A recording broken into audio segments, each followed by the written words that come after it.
In part 2 of our 8479 coverage, we take a closer look at the hardware and the programming and at the 3 alt models. Let's start with the taco brick. Taco as in tachometer, not Taco Bell. Placing this piece under the barcode reader allows the CodePilot to track the speed of a mechanism and respond accordingly. It can throttle sounds and motors. We saw the former in the main model, and we shall see both in the alt models.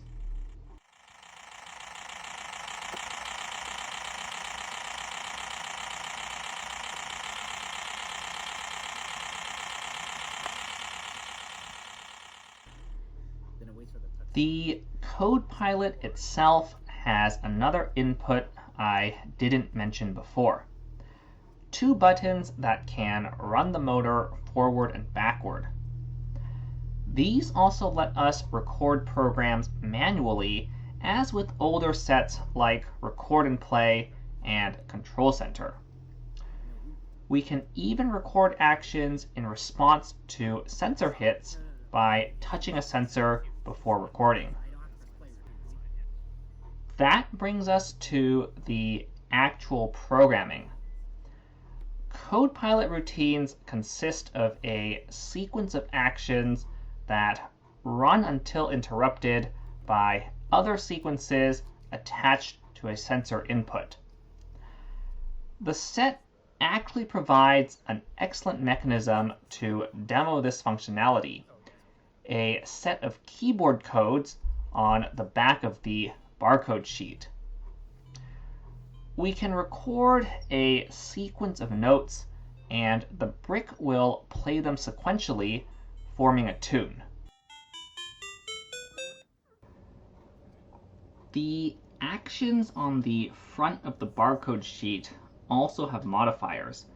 Magnitudes of 20, 40, 60, and variable based on the taco gear, and durations in multiples of tenths of seconds. For example, we can play incrementally faster truck sounds for 1 second at a time.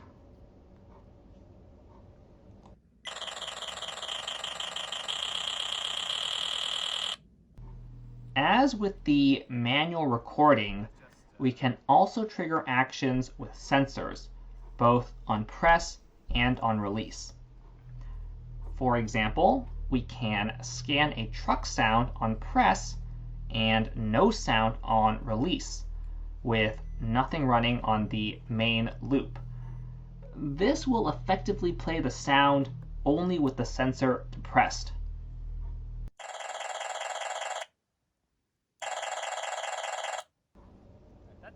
Like any programming language, CodePilot has its own nuances with multiple ways to write the same code, and even the default programs don't necessarily do things consistently. Nonetheless, with some basic understanding, we can tweak some of the stock programs. For example, we can replace some of the truck sounds with the notes from the back.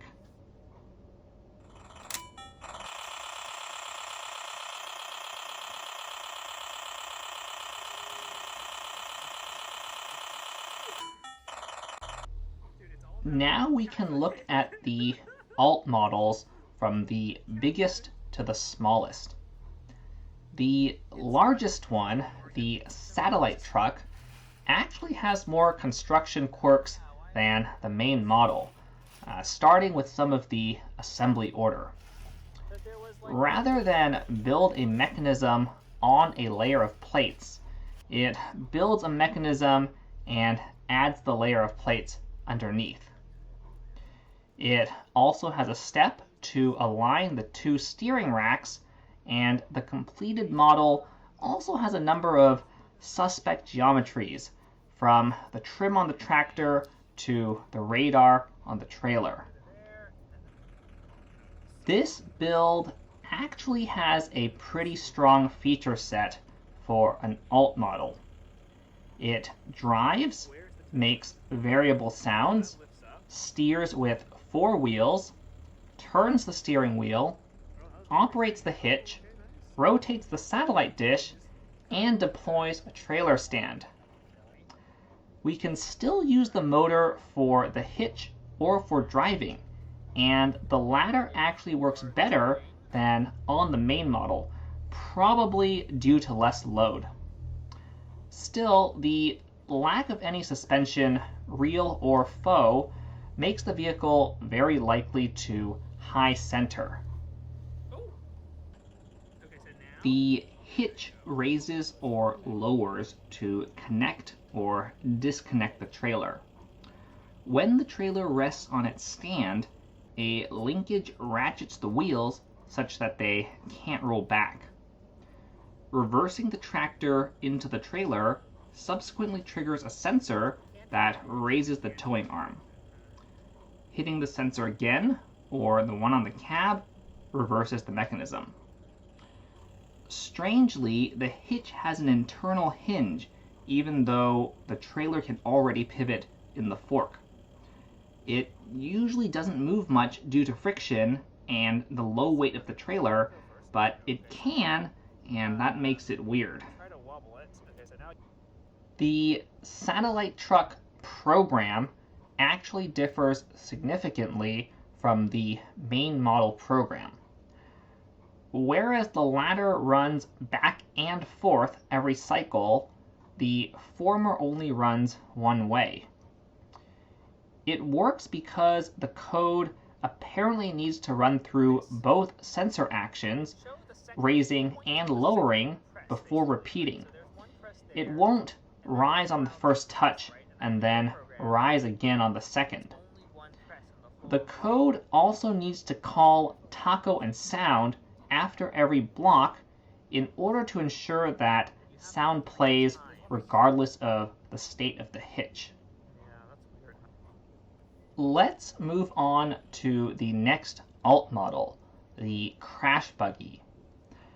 While neither here nor there, the inconsistency of the instructions really makes it look like different teams documented the different designs. No set of steps does things quite the same way.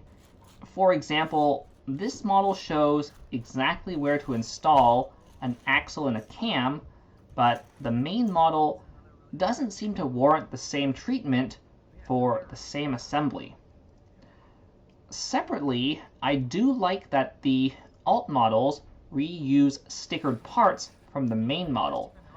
Oftentimes, alt instructions simply imply their removal.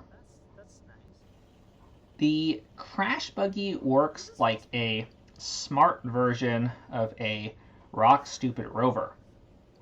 It drives straight until it hits an obstacle, then reverses while turning, and then drives straight again.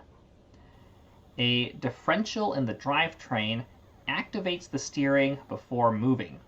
It will turn one way going forward and the other way going backward, but the asymmetric limits make right straight and left turn. As with the other two models, a touch sensor, cleverly placed to account for hits from any angle, triggers the reversing process. We don't like the inability to view programs. It makes it hard to differentiate between errors in coding and errors in scanning. This might not seem like a huge deal for small programs, but even the stock routines start becoming somewhat lengthy. We actually found an official LEGO app that orders and prints commands. Surprisingly, it works on Windows 7 and even prints the barcodes at approximately the stock size. Unfortunately, it can't handle the notes from the back of the barcode sheet. This doesn't seem like a UI limitation either. We tried manually entering the corresponding barcode numbers into a save file, but they still came out blank. Subsequently, we did not use this app much and coded our modifications manually. For the buggy, we changed the sounds and randomized the backup time. Overall, the buggy feels a little underpowered and struggles a bit on thick carpet, but we still consider it the best alt model because it does something pretty different and it does it pretty well.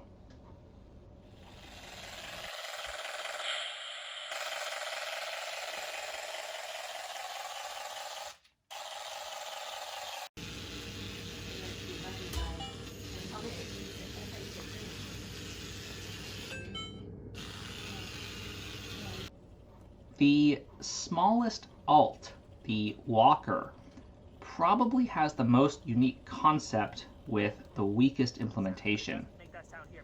The machine itself has a strange cosmetic roll cage with some suspect geometry, and the controller has a strange CodePilot mounting, unlike any of the others.